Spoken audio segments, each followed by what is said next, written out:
and welcome to the ThinkMHK podcast presented by the Manhattan Area Chamber of Commerce. On this podcast, you will hear about a variety of local matters pertaining to the business community. You also hear from local business owners to hear their story and gain valuable business insights. Thanks for tuning in today.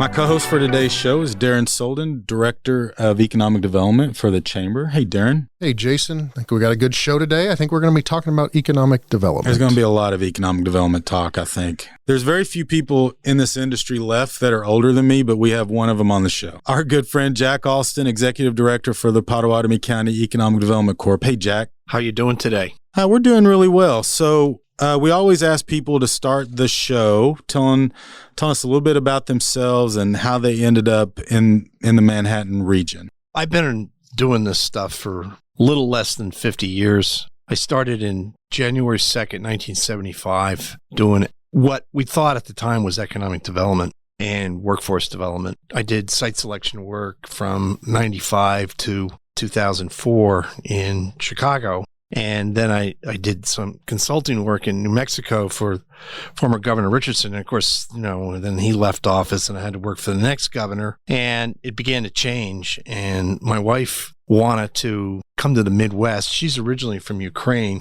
And she said she wanted it to look like Ukraine. So I said, that's like Kansas, Nebraska, and South Dakota. So maybe we'll look at one of them. And this position in Pot County came available. And I applied, and most everybody thought I was too old, which I still am too old. But I make it from day to day. Tell us where you're originally from, because that's not a Kansas accent. That's terrible. Right? I'm originally from South Jersey, but I think I left there when I was 17. And I just returned to see my parents and went to school and undergraduate in Lowell, Massachusetts, and graduate in Boston, Massachusetts at Northeastern. And I majored in labor economics. And Jersey guys never lose their accent. I've never figured that out. They're gone forever, and there are different types of Jersey accents. Now, Bruce Willis has one type. He's from the southern part of New Jersey, and John Travolta has a different accent. He's from the northern part of New Jersey. And you talked a little bit about your work history, but you had a previous stint in Kansas too, right? So Kansas wasn't completely unfamiliar to you. So I left upstate New York, and I got this opportunity to go to Hays, Kansas. And I had no idea where it was. And after I plane landed, I had no idea where it was. I think I flew to Salina and drove over, which was pretty interesting. And it was a September day, and the new president was Ed Hammond, president of the university. And it was just, they really wanted me because I was young and I had a diversified background. And before I even started the job, they hadn't put the bylaws for the organization together. I was told, well, this lawyer is going to help you write the bylaws. And he was over at a firm called Jeter & Jeter, and the firm became Jeter & Moran, and the attorney was Jerry Moran. He helped me write the bylaws. Yeah, him and another professor did most of the work, so that was kind of enjoyable. And I never thought I'd be back to Kansas again, although as a site selector, I realized the value of being in Kansas and the work ethic and the people, the honesty, and the politicians working together. I saw a lot more benefits. So I always try to steer projects this way. I never was able to. They'd wind up in North Dakota or South Dakota, but I always had a lot of respect and a little bit of a love for this state. What's the history of the Pottawatomie County EDC, and how has it changed over time? So it started as a group of guys, and I think there was about 12 of them. A couple of them are still around, Charlie White, and they helped raise money to buy land. So they didn't see it as this is workforce development, business retention, and whatnot. So they went out and they put money, and actually Rob Eichmann's father had a tin cup, and they were collecting money that way and to purchase property, and they did purchase property. And later on, they got a director for the organization, and they started to build it up with the land sales they were getting, and they did build a couple spec buildings in the beginning. And then the chairman of the county commission in the 80s and early 90s, Leroy Miller, he said, let's have it a county organization. And the county went and bought property, which is now the Green Valley Business Park. And they did that with Economic Development Administration funding. And then the organization continued to purchase property in Wamego, and then purchased property in St. Mary's. But it was looking, as the 2000s roll around, it was looking for more direction, more vision of where they were going and how they were going to get there, and more programming. So they raised money, similar to Advantage Manhattan, after they had done a strategic plan. And so that's when I got the phone call or the email that they were interested. And they've successfully filled most of those parks now, right? Yeah, so we have 4 acres left in St. Mary's and 27 acres. It's not subdivided in the Wamego Industrial Park, and nothing left in the Green Valley Business Park. It's been a success. So we've sold 26 lots in 7 years by my calculation. That's a pretty good track record. So how has your experience as a site selector, which you mentioned you did for about 10 years, helped you in this role? It helps me think a little deeper and then put my site selector hat on and look at what are we not putting in the plan? What are we not putting in the proposal? But it's also been able to me to be kind of like an advisor to Darren on some of the projects and help me look at it on a much bigger, larger role and as helping the company down the road. We have one project now, and the Pot County site that they're looking at may not be the best site for them, and it may be getting some land annexed into the city of Manhattan or in the Manhattan Business Park somewhere else. If you're a site selector, you're going to take a look at the big picture of things. And I think that's really helped me within the last, I haven't been doing serious site selection in 15 years. So I think that has been very beneficial. So it's the area you cover with Pottawatomie County Economic Development includes a portion of Manhattan, which is in Pottawatomie County. Talk about managing a program that has both rural and city constituencies. That's interesting because I speak one way in Wamego, another way in Onega, and another way in St. Mary's. And then I come over here and I more or less put that urban hat back on. Each of our towns in Pot County is distinctive. They're all small, but they're all distinctive. So you have to be able to shift from conversation to conversation. Today I was getting my house inspected, and the young man came in and he knew who I was. And he said, well, and my assistant, Jessica, is born and raised and lives in Onega. And I started talking to him about Onega and the challenges they have in their downtown and their growth situation, et cetera, et cetera.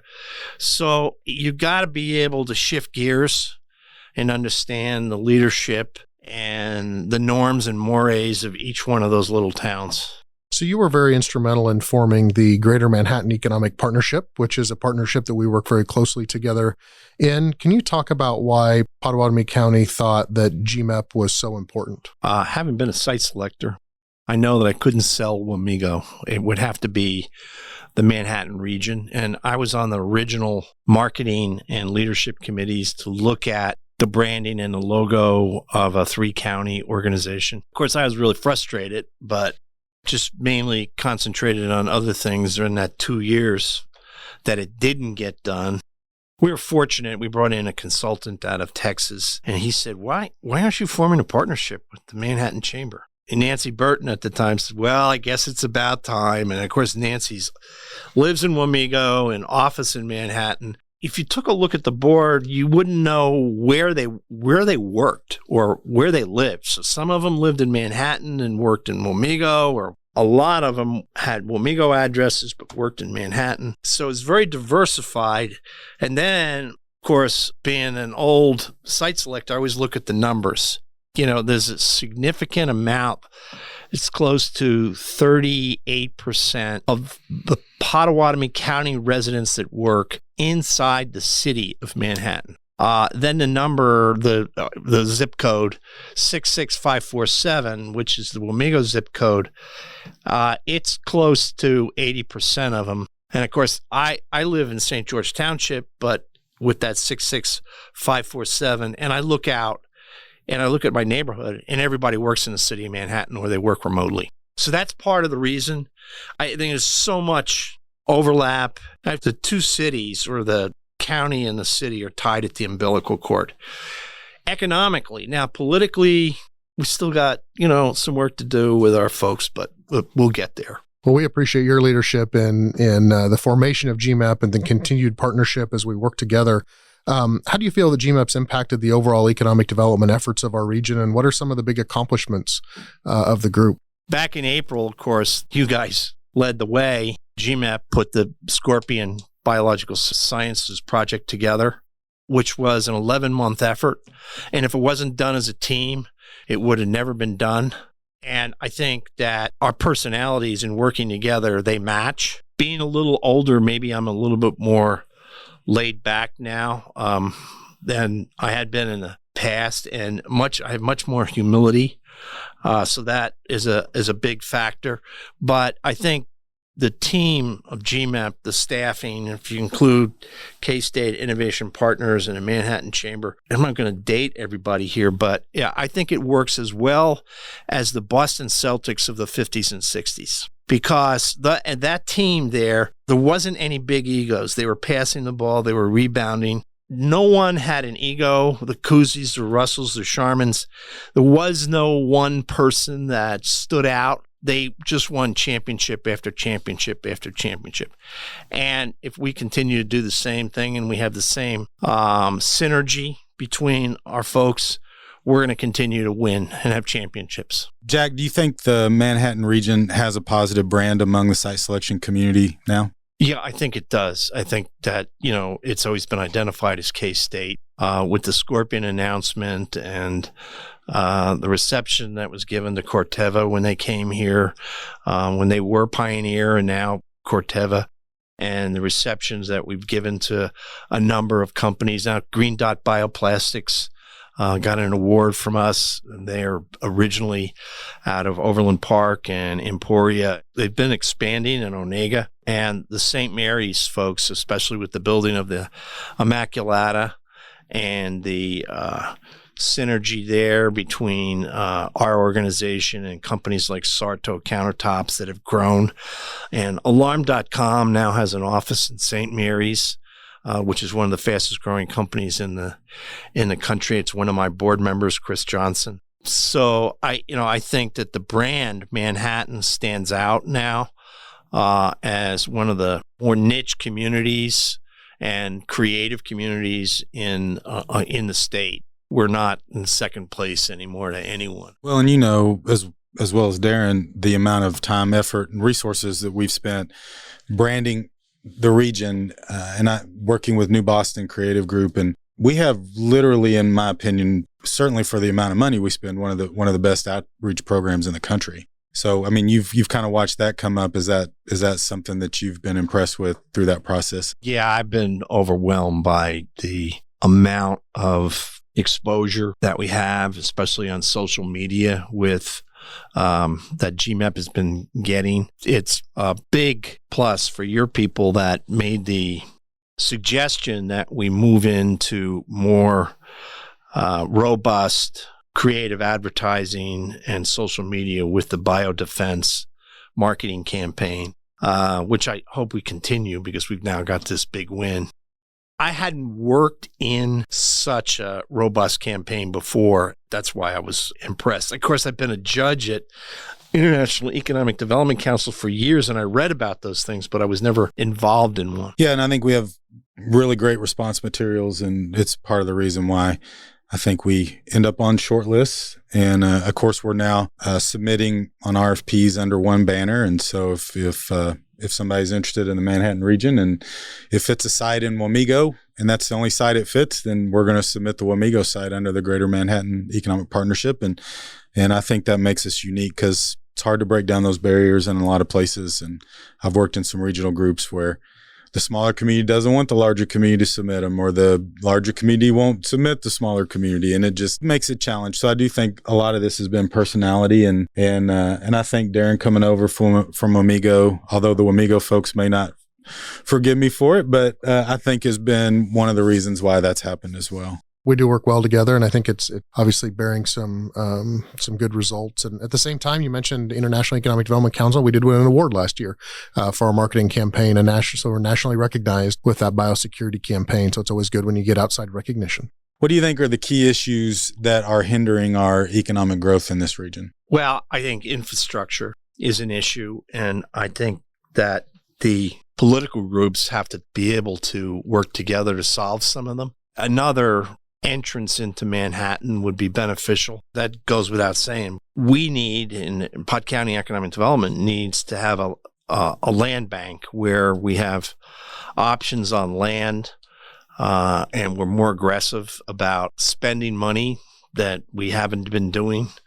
In particular, we haven't been doing a lot of spending. We did build out the Wamego Industrial Park just recently. We spent $300,000 there, and we spent another $300,000 in 2017 in St. Mary's. But we need to be spending a lot more on land options, ditches, roads, water, sewer, etc. We got to look down the road 10, 20 years. I mean, I'm not going to be here in 2. The community's got to look down the road to see where their future is going to be. And with this great success with Scorpion, we know there's more behind it. We just got to be aggressive about the infrastructure. And since you brought it up, talk about your retirement plans. You said you weren't going to be here in 2, so. Yeah, so we've targeted for September 2023. That means I'd be here 9 years, longer than I've been any place.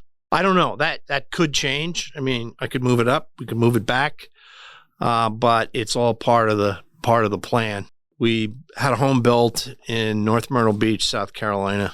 Sold our home here right off of Appleyard. So we're looking forward to it. I don't see myself completely retiring.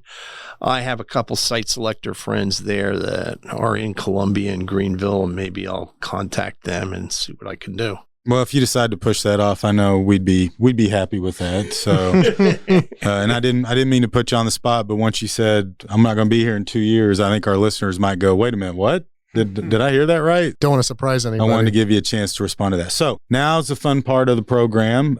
We are going to move into our infamous rapid fire section of the ThinkMHK podcast. And so Darren has 10 questions that he is going to ask you, and the goal is to answer as quickly as possible, and we will try to move it along. Rapid fire questions. Kick it off with, what is your favorite holiday? Thanksgiving. Thanksgiving's always a good one. Question number 2, what advice would you give the 19-year-old you? Listen better and more.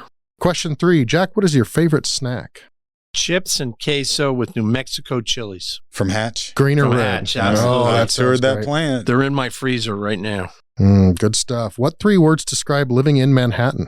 Intelligent, urban, rural, productive.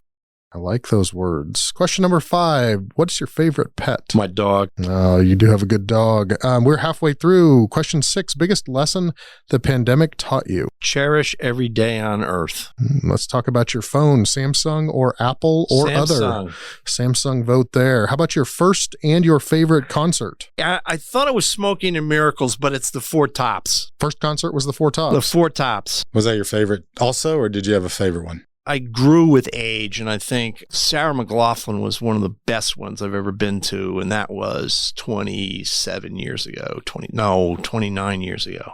Wow.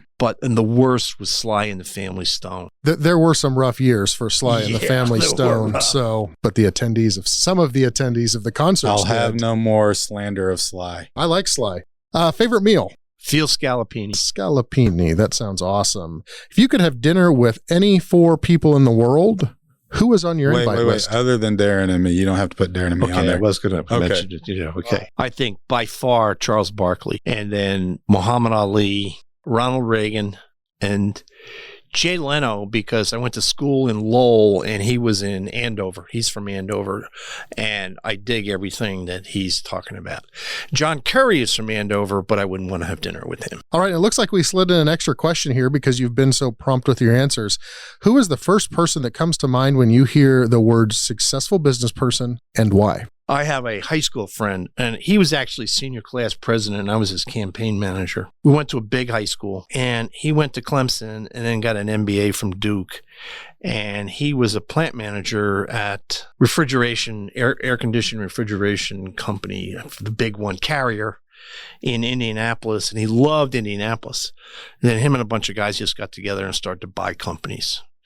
And he bought Frohoff Trailer and then sold it off 8 years later and made a basket load of money. I was with him at my 45th and my 40th and 50th reunions, and I've been to his house. He's still got the same sense of humor. That's what I admire probably the most. Well, Jack, we appreciate you taking time to be with us today, but more importantly, we appreciate all your efforts to improve the economic development in this region and your partnership in helping us get GMEP off the ground and now considered one of the better programs in the region. Thanks a lot, Jack. Thank you. Thanks for listening to this episode of ThinkMHK, a podcast produced by the Manhattan Area Chamber of Commerce. If you enjoyed the ThinkMHK podcast, we'd love for you to subscribe and share it out on your social media channels. Feel free to reach out to us on Facebook, Twitter, or Instagram at the Manhattan Area Chamber of Commerce.